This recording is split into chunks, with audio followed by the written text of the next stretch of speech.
Hello प्यारे बालकों, कैसे हैं आप लोग। आई होप आप लोग बहुत अच्छे होंगे, शानदार होंगे, जानदार होंगे और आपके क्लास 9 का रिजल्ट अच्छा आया होगा। और आई होप आपके जो बड़े भाई बहन हैं जो 10th 12th में हैं उनका भी रिजल्ट अच्छा आया होगा। हमारे कोचिंग का रिजल्ट बहुत शानदार आया था इस बार, उसी के सेलिब्रेशन में और कुछ काम था, इसके वजह से बिजी रहने के वजह से आपको टाइम टू टाइम वीडियो नहीं मिल पाया। पर अब यहां से आपको कंटिन्यूअसली वीडियो अब मिलेंगे, वीडियो में अपलोड करता रहूंगा। और आज की जो वीडियो शुरू कर रहा हूं क्लास 10th का लाइट चैप्टर से शुरुआत कर रहा हूं, फिजिक्स का जो पहला चैप्टर है। और आज का जो टॉपिक है वो रिफ्लेक्शन है। देखो, मैंने उस चैप्टर को दो पार्ट में डिवाइड कर दिया, एक रिफ्लेक्शन वाला टॉपिक और एक रिफ्लेक्शन वाला टॉपिक। पूरी तरह से समझा के चलेंगे, आपको पूरी तरह से समझ में आएगा। देखो, जैसे हम पढ़ना शुरू करते हैं इंग्लिश तो सबसे पहले एबीसीडी पढ़ते हैं, वैसे ही लाइट का जो एबीसीडी है वो आपने क्लास 8 में पढ़ लिया है, थोड़ा बहुत जान लिया है। अब लाइट का एबीसीडी से क्या पढ़ना चालू करते हो, A for apple, B for boy, फिर ये कहानी चालू होती है। तो ये अब करने वाले हो क्लास 10th में, यानी लाइट का जो टॉपिक है दैट इज रिफ्लेक्शन। रिफ्लेक्शन इसमें आप इतना ज्यादा भी नहीं पढ़ लोगे, 10th के हिसाब से बहुत बेसिक चीज है, बहुत बेसिक चीज पढ़ोगे। इसका एडवांस लेवल पढ़ोगे क्लास 12th में जब ऑप्टिक्स आएगा। तो बस ये समझ लो कि 10th में जो ये टॉपिक है ये बहुत लिमिटेड चीज है, बहुत लिमिटेड चीज है। आपको लाइट के बारे में बताई गई है, आपको रिफ्लेक्शन के बारे में बताया गया, आपको रिफ्रैक्शन के बारे में बताया गया है, पर इसका यूज बाद में आपको 12th में होगा।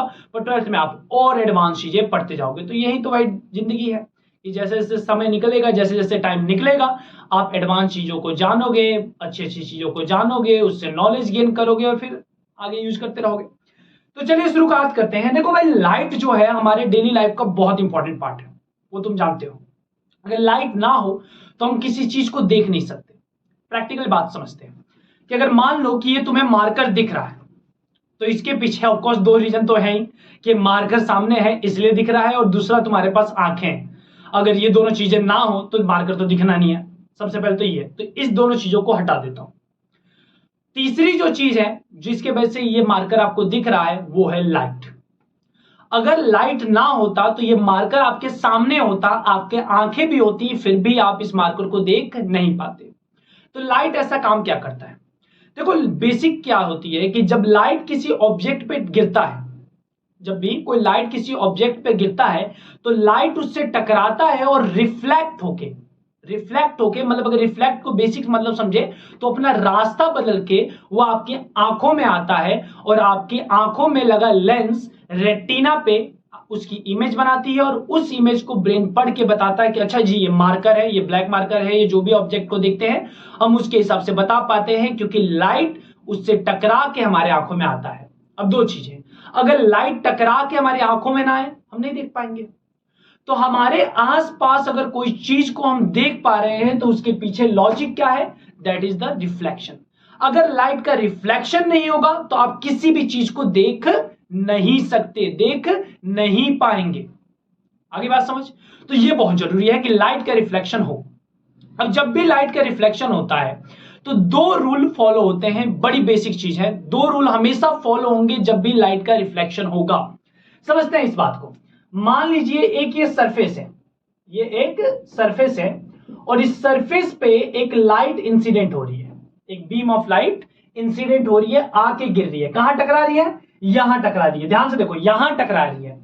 जहां पे लाइट टकराएगी, जैसे मान लो ये तुम्हारा सरफेस है, इस सरफेस पे आके लाइट टकराई है, इस सरफेस पे लाइट आके टकराई है, तो जहां टकराएगी उसके परपेंडिकुलर, उसके एकदम परपेंडिकुलर आपको क्या करना है, एक नॉर्मल ड्रॉ करना है। ध्यान रखना, जो सरफेस होगा सरफेस के परपेंडिकुलर। अगर सरफेस टेढ़ा है तो परपेंडिकुलर भी टेढ़ा जाएगा, ऐसे जाएगा। अरे बात समझ। तो सरफेस के परपेंडिकुलर एक सरफेस के एक परपेंडिकुलर ड्रॉ करना है। अब लाइट आएगी, टकराएगी, और टकराने के बाद वापस मुड़ के तो जाएगी इधर, वो सबको पता है। तुम टॉर्च जला के भी देख सकते हो कि प्लेन सरफेस पे आप टकराओगे तो लाइट आएगी, टकराएगी और टकरा के वापस चली जाएगी। तो लाइट आई है, पॉइंट पे टकराई है, टकरा के वापस गई है, और इस पॉइंट पे तुमने एक परपेंडिकुलर ड्रॉ किया है जिसको हम बोलते हैं नॉर्मल। और जो लाइट आके गिरती है इसको कहा जाता है इंसिडेंट रे। क्या कहा जाता है, इंसिडेंट रे। और जो टकरा के जाती है इसको कहा जाता है रिफ्लेक्टेड। क्या कहा जाता है, रिफ्लेक्टेड रे। Reflected ray. तो क्या कहता है law of reflection, law of reflection दो है। सबसे पहला लॉ ऑफ रिफ्लेक्शन ये कहता है कि जब भी इंसिडेंट रे किसी पॉइंट पे गिरेगी और टकराने के बाद रिफ्लेक्ट होगी तो इंसिडेंट रे नॉर्मल के साथ जितना एंगल बनाएगा, जिसको आई कहा जाता है और इसको एंगल ऑफ इंसिडेंट कहा जाता है, एंगल आई को, तो एंगल ऑफ इंसिडेंट यानी जो एंगल आई बनाएगा यानी इंसिडेंट रे बनाएगा नॉर्मल के साथ, और जो रिफ्लेक्टेड रे बनाएगा नॉर्मल आर के साथ, that is R angle of reflection. ये एंगल आई और एंगल आर हमेशा इक्वल होंगे। कब इक्वल होंगे? जब भी रिफ्लेक्शन होगा किसी प्लेन सरफेस पे तो angle i angle are equal होगा, and that is the first law of reflection. तो एक बार मेरे साथ फिर से रिपीट करो, फर्स्ट लॉ ऑफ रिफ्लेक्शन क्या होता है कि जब भी कोई इंसिडेंट रे प्लेन सरफेस पे आके टकराएगी, टकराने के बाद रिफ्लेक्ट होगी, आके यहां से गिरी है, टकराने के बाद रिफ्लेक्ट हुई है, तो बीच में जो नॉर्मल होगा, इंसिडेंट रे नॉर्मल के साथ जो एंगल बनाएगा और रिफ्लेक्टेड रे जो नॉर्मल के साथ एंगल बनाएगा, दोनों एक दूसरे के इक्वल होंगे, that is the first law of reflection. और सेकेंड लॉ ऑफ रिफ्लेक्शन क्या कहता है कि इंसिडेंट रे, नॉर्मल और रिफ्लेक्टेड रे तीनों सेम प्लेन पे लाई करेंगे। Incident ray normal and reflected ray all lie in same plane। बात समझ आ रही है?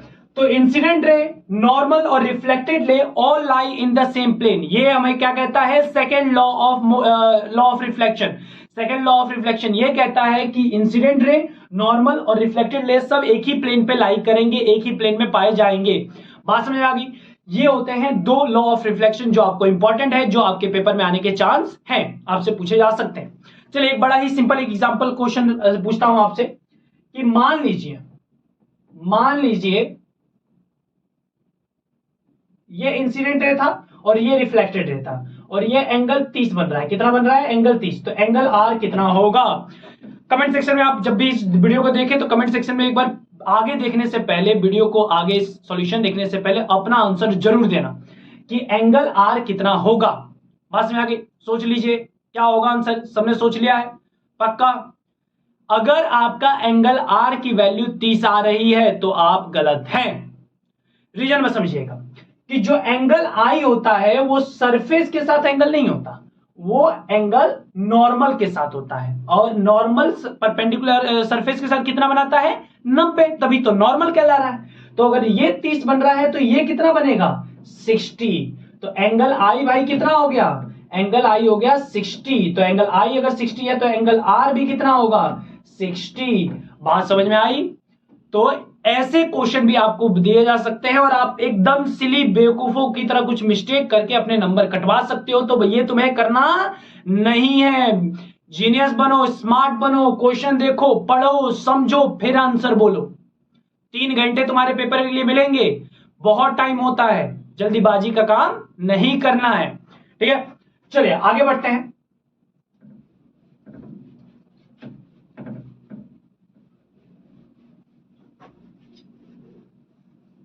ठीक है भाई, तो हमने भाई पढ़ लिया कि लॉ ऑफ रिफ्लेक्शन क्या होता है। अब लॉ ऑफ रिफ्लेक्शन यानी क्या होना है कि लाइट, अगर मान लीजिए ये एक प्लेन सरफेस है, तो लाइट आई, टकराई, और टकराने के बाद अगर इसी मीडियम में चला जाए, मेरे पल्ली साइड एक दूसरा मीडियम है, बात समझ आ गई? यहां दूसरा मीडियम हो जाएगा, इधर मान लीजिए मैं एक सरफेस है, प्लेन सरफेस है, और इसके पीछे पानी है, ये हवा है। लाइट आई, टकराई और वापस इसी मीडियम में चली गई, हवा में चली गई, पानी में नहीं गई, तो ऐसे को कहा जाता है रिफ्लेक्शन। क्या कहा जाता है? रिफ्लेक्शन। अब रिफ्लेक्शन को आपने डेली लाइफ में बहुत सारे देखे हैं, जैसे सबसे पहला प्लेन मिरर। प्लेन मिरर एक परफेक्ट रिफ्लेक्शन करता है। प्लेन मिरर में आपने देखा है, अपना मुंह डेली देखते हो? नहीं देखते हो? देखो, बहुत खूबसूरत आपका चेहरा है, अच्छा लगेगा आपको देख के, मोटिवेशन मिलेगी कि हाँ मैं ठीक लगता हूं। मैं नहीं देखता कभी कभी, ठीक है, अब रीजन नहीं बताऊंगा। तो आपको शीशे के सामने जब आप चेहरा देखते हो तो क्या होता है? दो चीजें, यानी जब भी आप रिफ्लेक्शन होता है, शीशा एक प्लेन मिरर भी आपका क्या करता है? रिफ्लेक्शन करता है। और प्लेन मिरर जब रिफ्लेक्शन करता है तो उसकी प्रॉपर्टीज क्या होती है? सबसे पहला, जो बंदा शीशे में मुंह देख रहा है वो क्या हो गया? ऑब्जेक्ट। और जो शीशे में मुंह दिख रहा है वो क्या हो गया? इमेज। जो देख रहा है ऑब्जेक्ट, जो दिख रहा है वो इमेज। अब ऑब्जेक्ट और इमेज के टर्म में हम बात करते हैं। जितना दूरी पे शीशे से ऑब्जेक्ट रहेगा उतना ही पीछे आपको इमेज में क्या दिखेगा, उसका चेहरा दिखेगा। पहला पॉइंट क्लियर है। यानी जो डिस्टेंस होता है ऑब्जेक्ट का और इमेज का, किससे, मिरर से, वो सेम रहता है। इमेजिन कीजिए ये आपका मिरर है, तो आपको इमेज लगभग यहां दिखती है अगर ऑब्जेक्ट यहां होती है, यहां अगर ऑब्जेक्ट है तो इमेज भी इतना ही दूर दिखेगा। दूसरी चीज, साइज सेम होता है। क्या तुमने कभी अपने चेहरा देखा है कि अचानक मुंडी बड़ी हो गई है? नहीं। क्या हाथ बड़े होंगे? नहीं। जितना तुम्हारा हाथ होगा, लेंथ होगा शीशे में, उतना ही लेंथ का तुम दिखोगे। यानी जो हाइट होता है ऑब्जेक्ट का, साइज जो ऑब्जेक्ट का होता है वो सेम रहेगा जितना इमेज होगा। यानी ऑब्जेक्ट का और इमेज का साइज भी सेम होगा। बात समझ में आ गई। और तीसरी जो चीज होती है कि ये एक दूसरे के उल्टे होते हैं। मतलब अगर आपने ऑब्जेक्ट में राइट हैंड उठाया तो इमेज में कौन सा उठा है? लेफ्ट हैंड उठता है। ये भी आपने नोटिस करा होगा। बात समझ में आ गई। और चौथी, जब भी प्लेन मिरर जो इमेज बनाता है वो बनाता है हमेशा वर्चुअल। क्या बनाता है? वर्चुअल। शीशे के पीछे बन रहा है इमेज, आगे तो बन नहीं रहा। भाई शीशे के सामने तुम खड़े हो तो इमेज तो पीछे बन रहा है। जब भी शीशे के पीछे इमेज बने, अरे बात समझ, जब भी शीशे के पीछे इमेज बने तो वो क्या होता है? वर्चुअल। वर्चुअल को और अच्छे से समझेंगे इसी टॉपिक में। अभी के लिए जान लो, शीशे के पीछे जब भी बने कोई चीज, दैट इज वर्चुअल। और last but not the least, अगर आप सीधे खड़े हो तो आपका मुंडी ऊपर है, मतलब आप नीचे से ऊपर की तरफ खड़े हो तो शीशे भी आपको सीधा ही दिखाता है ना। ऐसा तो होता नहीं कि आपका अगर मुंडी ऊपर है तो शीशा मिरर जो है वो मुंडी नीचे करके दिखाएगा, ऐसा तो होगा नहीं। अगर ये ऐसा मार्कर है तो टॉप इसका ऊपर है तो इमेज में भी टॉप ऊपर ही होगा, ऐसा तो होगा नहीं उल्टा। तो जब भी सीधा बनता है इमेज तो इसको इरेक्ट कहा जाता है। क्या कहा जाता है? इरेक्ट। तो जो आपका बालक इमेज बनेगा वो कैसा बनेगा? इरेक्ट। किस मिरर में? प्लेन मिरर में। जो हमारे घरों में यूज किए जाते हैं उनको प्लेन मिरर कहा जाता है। इसकी प्रॉपर्टी आई होप आपको क्लियर हो गई हो। बहुत आपके अलग अलग जो कॉम्पिटिटिव एग्जाम है इससे रिलेटेड क्वेश्चन पूछे जाते हैं। बात समझ आ गई? कोई दिक्कत, कोई समस्या हो? आई होप ना हो। अगर हो तो कमेंट सेक्शन में जरूर लिख देना। चलिए आगे बढ़ते हैं और आते हैं हमारा सबसे important mirror, that is called spherical mirror. Spherical mirror, spherical mirror. ठीक है, नाम से ही पता चल रहा है कि एक स्फेयर का पार्ट हुआ होगा कभी। और जब स्फेरिकल मिरर को, जब आप एक स्फेरिकल मिरर को, मतलब एक स्फेयर का पार्ट होगा शीशे का, मान लो उसको तोड़ दिया, तो मान लीजिए कभी ये ऐसा हुआ होगा और आपने इसको कुछ ब्रेक करके बस ये सरफेस बचा लिया, ये वाला सरफेस। तो कभी इसका सेंटर ये हुआ होगा, जो स्फेयर होगा उसका सेंटर होगा, दैट इज सेंटर मान लेते हैं। अब जो पोर्शन बच गया है वो मान लीजिए ये पोर्शन बच गया शीशे का। अब शीशे के पोर्शन के पीछे आपने अगर इधर रंगाई कर दी, पॉलिश मार दिया, तो देखिए अगर आपने इधर पॉलिश मार दिया तो रिफ्लेक्शन कहां होगा? अंदर वाले पोर्शन से, और एक गुफा की तरह दिख रहा है ये। तो जब भी इस वाले पोर्शन से रिफ्लेक्शन होगा, यानी लाइट इधर आके टकरा के वापस जाएगी, तो ऐसे स्फेरिकल मिरर को कहा जाता है कॉनकेव मिरर। क्या कहा जाता है? Concave mirror. Concave mirror. और जब भी इस वाले पोर्शन से, जब भी इस वाले पोर्शन से, यानी इस वाले पोर्शन से रिफ्लेक्शन हो, अंदर पेंटिंग कर जाए, इसके पीछे रिफ्लेक्शन हो, इससे रिफ्लेक्शन हो, तो ऐसे मिरर को कहा जाता है कॉन्वेक्स मिरर। क्या कहा जाता है? Convex mirror. नाम याद रख लेना, यही तुम्हें नंबर दिलवाएगा और यही नंबर कटवाएंगे। एक होता है कॉनकेव, दूसरा होता है convex. Concave and convex, the most important mirror in your chapter, in your syllabus. दोनों के दोनों जो मिरर है कॉनकेव और कॉन्वेक्स, बहुत ही इंपॉर्टेंट है, ध्यान रखना इस बात को।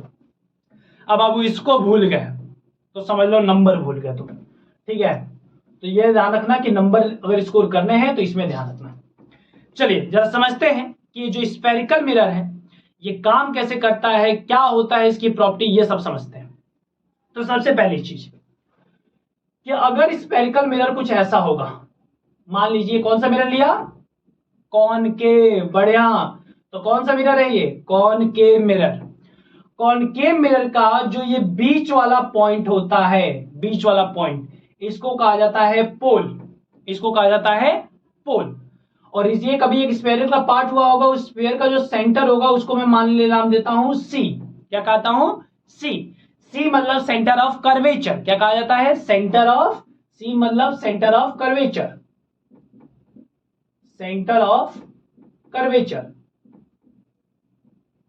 और पी का मतलब क्या है भाई? पी का मतलब है पोल। पी का मतलब पुल। तो एक इमेजिनरी लाइन जो पोल और सी के बीच से जा रही है। चलो एक और चीज मान लेते हैं, पी और सी के बीचों बीच का पॉइंट, पी और सी के बीच का बीचों बीच का पॉइंट को कहा जाता है एफ। पी और सी के बीचों बीच के पॉइंट को कहा जाता है एफ, और एफ के पॉइंट का मतलब होता है फोकस। क्या कहा जाता है? फोकस। तो यहां पे क्या आता है कि वो लाइन, इमेजिनरी लाइन जो फोकस और पोल के बीचों बीच से जाती है, क्रॉस करते हुए जाती है, उसको प्रिंसिपल एक्सिस कहा जाता है। प्रिंसिपल एक्सिस कहा जाता है। अरे बात समझ? तो पोल और फोकस से जो भी लाइन गुजरेगी that is called principal axis. आगे बात समझ? ठीक है। अब ध्यान से बात समझिए कि एक बॉडी से लाइट कितनी रिफ्लेक्ट होकर जाती होगी। एक बॉडी से लाइट तो अनगिनत निकल रही होंगी। अब अनगिनत लाइट जब सरफेस से टकराती होंगी तो वो अलग अलग एंगल पे टकराती होंगी, और टकराने के बाद अलग अलग प्रॉपर्टी शो करती होंगी। कोई अलग तरीके से निकल रहा होगा, कहीं और जा रहा होगा। हम हर लाइट के पैटर्न को तो समझ नहीं सकते। एक सिलेबस क्या भाई, अपने औकात भी तो देखो, 10वीं वाला है, तो 10वीं का औकात के हिसाब से तो हम समझ नहीं सकते। तो हमें कुछ चुनिंदा लाइट को दे दिया गया है, हमें कुछ चुनिंदा रेज को दे दिया गया है कि ये वाली रेज अगर यहां से जाएगी तो टकराने के बाद ऐसा काम करेगी। अरे बात समझ कि अगर ये रेज ऐसे जाएगी तो उसके टकराने के बाद कहां जाएगी, ये सब कुछ बता दिया गया कुछ चुनिंदा रेज के बारे में। बात समझ आ गई? सबके बारे में बताया नहीं गया है। तो वो चुनिंदा रेज के बारे में थोड़ा समझते हैं। ये नोट कर लेना, काम का है ये चीज। चलिए जरा इन रेज के बारे में समझते हैं। कॉनकेव मिरर में सबसे पहले लेते हैं कॉनकेव मिरर। कॉनकेव मिरर में ये मान लीजिए पोल है, और ये आपका फोकस है, और ये सी है। तो सबसे पहली चीज, अगर प्रिंसिपल एक्सिस के कोई पैरेलल आता है, कोई भी रे प्रिंसिपल एक्सिस के पैरेलल आता है, तो वो प्रिंसिपल एक्सिस के पैरेलल आने पे मिरर से टकराएगा, और टकराने के बाद एफ से गुजर जाएगा। फिर से रिपीट कर रहा हूं, अगर कोई रे प्रिंसिपल एक्सिस के पैरेलल आता है तो वो आएगा और टकराने के बाद फोकस से गुजर जाएगा। ये हमने देखा, ये मैंने एक्सपेरिमेंट करके पता किया। चलिए दूसरी चीज है, फिर से कॉनकेव लेता हूं, और मैंने लिया ये P, और ये लिया F, और ये लिया C। अगर कोई फोकस से जाता है, अगर कोई फोकस से रे पास होती है, यानी मान लो मिरर के फोकस से जा रहा है, तो जाने के बाद टकराएगा किससे? मिरर से। और मिरर से टकराने के बाद वो क्या होगा? वो पैरेलल निकल जाएगा प्रिंसिपल एक्सिस के। तो ध्यान से रखना, अगर पैरेलल आएगा तो फोकस से जाएगा, फोकस से जाएगा तो पैरेलल निकल जाएगा। चलिए बात करते हैं तीसरे के बारे में बात करते हैं। तीसरा कंडीशन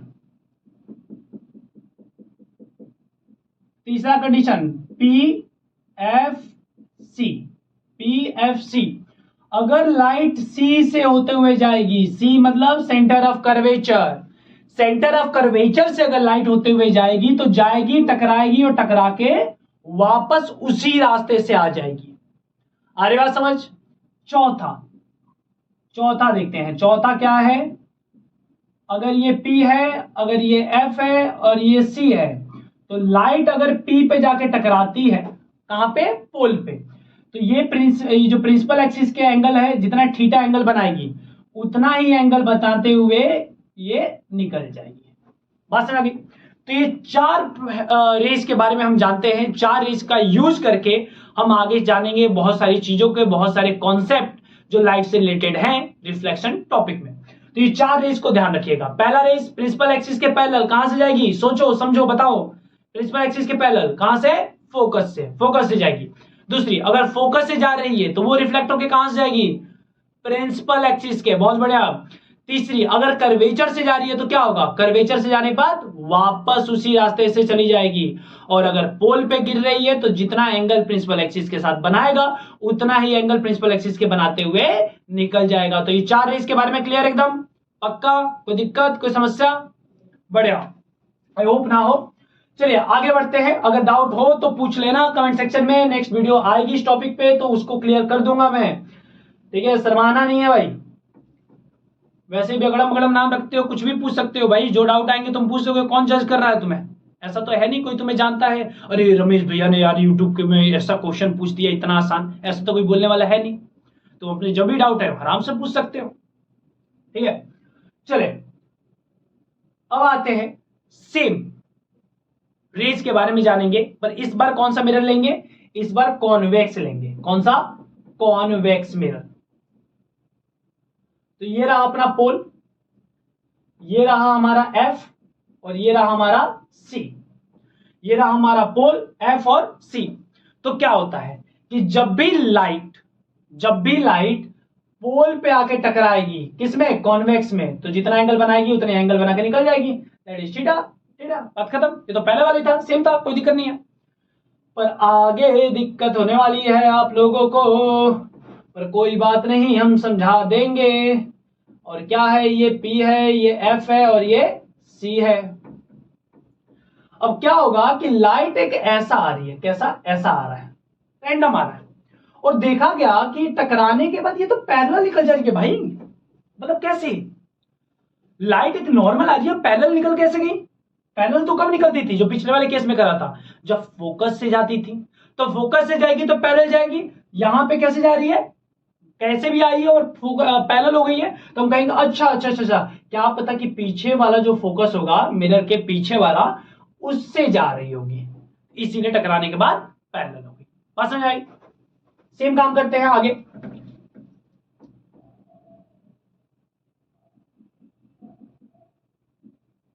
ये अपना P है, दैट इज F है एंड दैट इज C है। तो हमने कहा कि लाइट ऐसे आई, टकराई और टकराई के बाद वापस चली गई। ये कैसे हो गया भाई? लाइट आई, टकराई और वापस चली गई। हमने कहा अच्छा अच्छा अच्छा, ये हो सकता है कि पीछे क्या हो? कर्वेचर हो, तब ये हुआ होगा। और फिर आते हैं last but not the least, कि लाइट आई, आने के बाद टकराई और टकराने के बाद ऐसे चली गई। हमने कहा ये कैसे पॉसिबल है? पैरेलल आता है तो फोकस से जाता है, तो हमने कहा अच्छा पीछे वाले फोकस से क्या पता ये जा रही है। तो ये जो होता है इसमें, ये वाला तो ठीक है, बाकी सबको हम क्या मानते हैं? मानते हैं कि मिरर के पीछे सब कुछ हो रहा है, मान के चलते हैं। वहां पे होते हुए दिखता है, यहां पे हम मानते हैं। इसीलिए जो कॉन्वेक्स मिरर है उससे जो इमेज बनती है वो वर्चुअल बनती है, रियल नहीं बनती है। यानी जो भी कुछ होता है वो मिरर के पीछे होता है, और मिरर के पीछे जो भी होगा वो क्या होगा? वर्चुअल होगा, वास्तविक नहीं होगा। चलिए आगे देख लेंगे क्या बोलना चाह रहा हूं। तो हमने डायग्राम के बारे में पढ़ लिया, हमने रे के बारे में पढ़ लिया कि रे आएगी तो जाएगी कहां से। अब क्वेश्चन एक बड़ा ही इंटरेस्टिंग है कि भाई रेस का यूज क्या है। तो देखो, मेरा चेहरा तुम्हें दिख रहा है, मेरी वीडियो देख रही है, या मान लो कि मुझे कोई सामने से दिख रहा है, मैं ये मार्कर देख पा रहा हूं, इसके पीछे क्या है? इससे अनगिनत रेज निकल रही हैं, और वो अनगिनत रेज मेरे रेटिना पे जाके टकरा रही हैं, क्रॉस कर रही हैं रिफ्रैक्शन होने के बाद। वहां पे तो रिफ्रैक्शन हो रहा है, पर अगर कोई चीज को देख पा रहे हो तो रिफ्लेक्शन होता है, और रिफ्लेक्शन करने के बाद इमेज वहां बनती है जहां पे रिफ्लेक्टेड रे जाके टकराती है। तो जहां पे वो टकराएंगी रेज वहीं पे बनता है इमेज, और तभी आप उस चीज को देख पाते हो, उसकी इमेज देख पाते हो। असल में तुम क्या देख रहे हो? इसका भी इमेज ही देख रहे हो।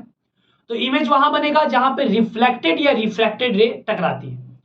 और टकराने के लिए तो बहुत सारी रेज है, पर आपको मिनिमम टकराना है तो 2 रेज तो चाहिए।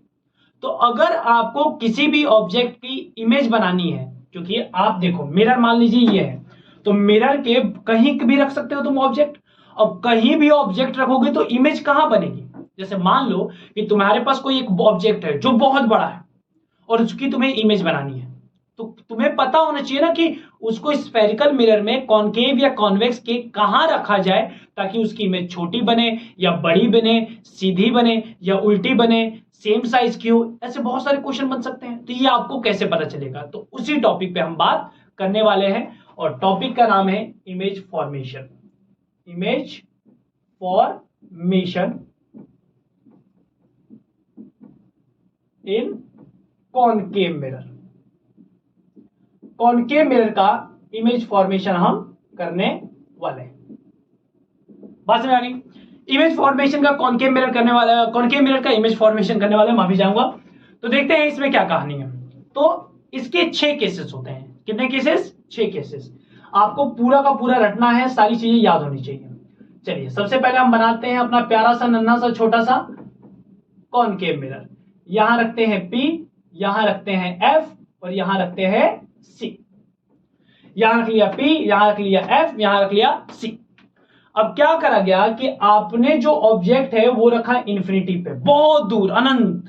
जैसे मान लीजिए सूरज है, बहुत दूर है, तो ऐसे ऑब्जेक्ट को रखा गया है और इस ऑब्जेक्ट से कितनी रेज निकलेंगी? इस ऑब्जेक्ट से निकलेंगी 2 रेज।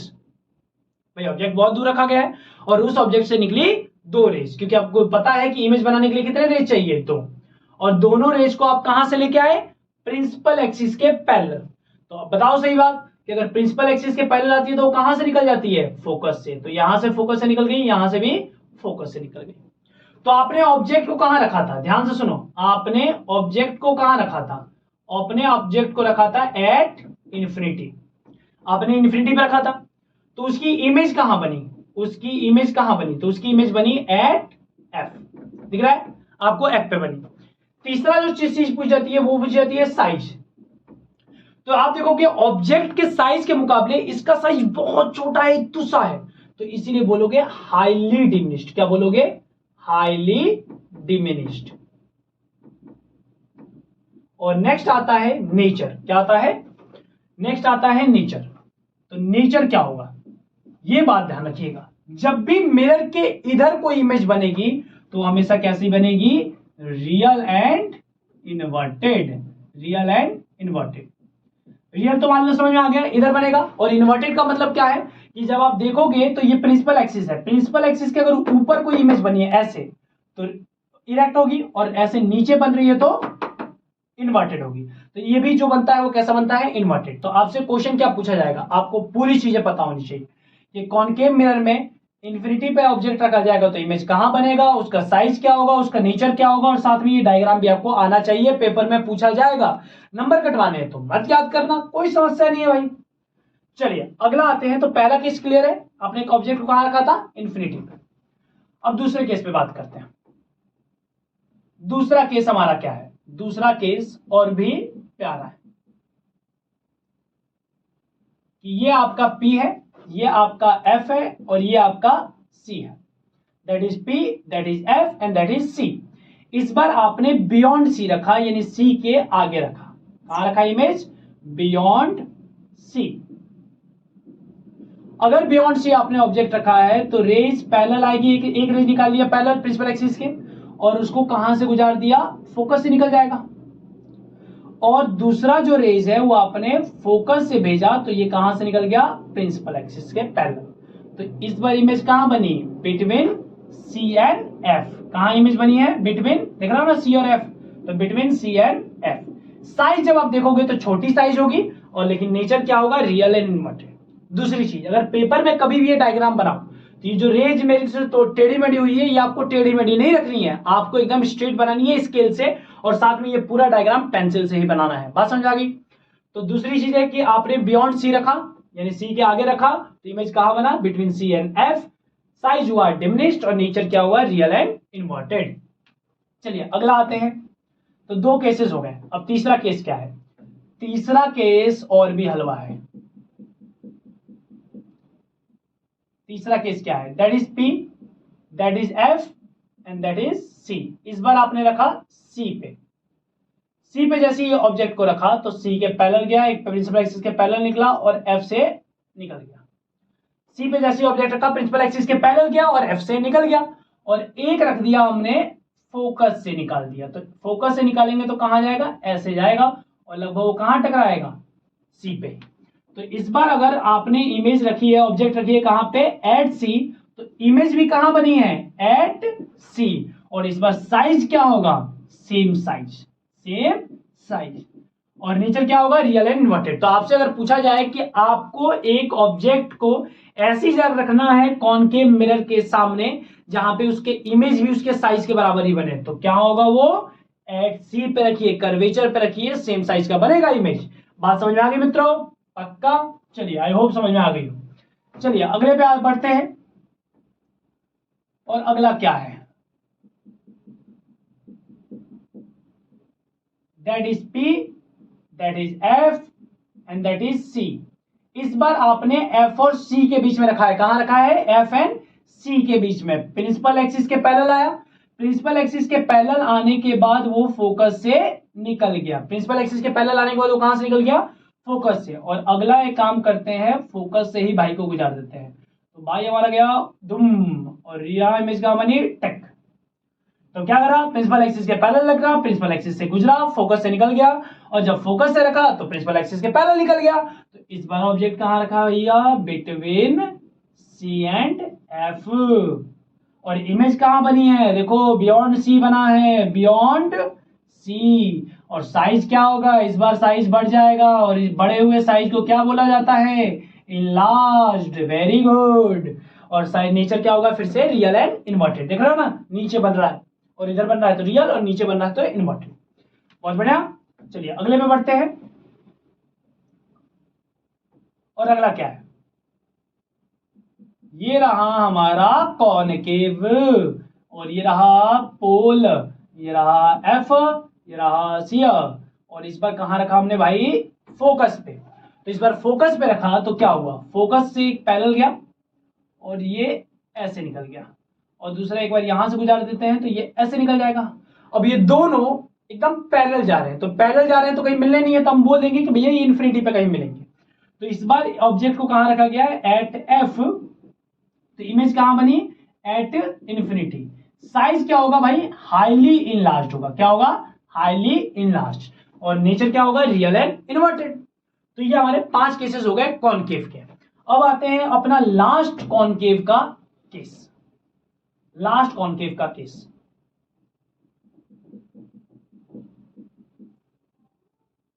तो ये रहा हमारा पोल, ये रहा हमारा एफ, और ये रहा हमारा सी। और इस बार आपने रखा पी एंड एफ के बीच में। पी एंड एफ के बीच में क्या होगा कि प्रिंसिपल एक्सिस के पैरेलल आया और निकल गया कहां से? एफ से। और एक ये वाला भेज दिया तो ये चीज। अब ये क्या हो रहा है कि देखो पिछला वाला तो पैरेलल गया था ना, इस बार ये ऐसे जा रहा है। पैरेलल लाइन की उम्मीद हो रही है कि सामने जाकर मिलेगी, पर ये तो एकदम डिफ्लेक्ट होते जा रहा है, तो कभी मिलेगा ही नहीं। तो इस बार इसको रिट्रेस करेंगे पीछे के साइड और देखेंगे क्या पीछे कहीं मिल रहा है, तो ये पीछे टकराता है। तो इस बार कहां रखा गया है? Between P and F. और इमेज कहां बना है? Behind the mirror. कहां बना है? Behind the mirror. और साइज क्या है इस बार? साइज है इनलार्ज्ड। क्या है? Size enlarged. और नेचर क्या होगा? नेचर अभी यहां पर इंपॉर्टेंट है कि इस बार इमेज कहां बन रहा है? इस साइड बन रहा है, तो नेचर क्या होगा? वर्चुअल होगा। नेचर होगा virtual and erect. Virtual and erect. तो यहां पे कुछ चीजें जानने को लायक आपके हैं। सबसे पहली चीज कि कॉनकेव मिरर में 5 केसेस, 6 केसेस में से 5 केसेस में ऑब्जेक्ट का साइज नेचर क्या होता है? Real and inverted. बस लास्ट केस है जिसमें वर्चुअल बनाता है और इरेक्ट। दूसरी चीज, आप देखते हो कि जब ऑब्जेक्ट को इन्फिनिटी पे रखा जाता है तो इमेज कहां बनती है? एफ पे। और जब ऑब्जेक्ट को एफ पे रखा जाता है तो इमेज इन्फिनिटी पे बनती है। जब बियॉन्ड सी रखा जाता है ऑब्जेक्ट को तो इमेज सी एंड एफ के बीच में बनती है। और जब सी एफ के बीच में रखा जाता है तो इमेज बियॉन्ड सी बनती है। और जब सी पे रखा जाता है तो सी पे ही इमेज बनती है। तो मतलब एक दूसरे को उल्टे चल रहे हैं। ये बात समझ आ गई। तीसरी चीज, जैसे जैसे आप पास लाते जाते हो मिरर के, जैसे जैसे पास लाते जाते हो ऑब्जेक्ट का साइज बढ़ता है। देखो सबसे पहले हाईली डिमिनिश था, फिर डिमिनिश्ड हुआ, छोटा हुआ, फिर इनलार्ज हुआ, फिर सेम साइज हुआ, फिर इनलार्ज हुआ, फिर हाईली इनलार्ज हुआ। तो आप इन चीजों को ध्यान में रखना है, यही आपको पेपर में अच्छे नंबर दिलवाने में मदद करेंगे। चलिए अब बात करते हैं कॉन्वेक्स की। किसकी? कॉन्वेक्स की। कॉन्वेक्स मिरर के सिर्फ और सिर्फ 2 ही केस हैं। सिर्फ और सिर्फ 2 ही केस हैं। कॉन्वेक्स मिरर के सिर्फ 2 केस हैं। कौन से केस हैं? जरा देखते हैं इस बात को।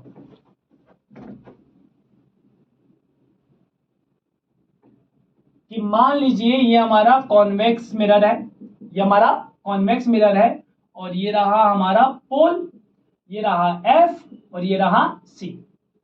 तो पहला केस क्या है कि आपने ऑब्जेक्ट को रखा है इन्फिनिटी पे। कहां रखा है? इन्फिनिटी पे। तो इन्फिनिटी से ऐसे रह जाएगी प्रिंसिपल एक्सिस के पैरेलल, प्रिंसिपल एक्सिस के पैरेलल। और आपको पता है प्रिंसिपल एक्सिस पैरेलल होने के बाद कॉन्वेक्स में क्या होता है? ऐसे निकल जाता है, फैला देता है, डाइवर्ज करता है। तो हम कहेंगे क्या पता है पीछे ही मिल रहा हो, और पीछे कहां मिलता है? एफ पे।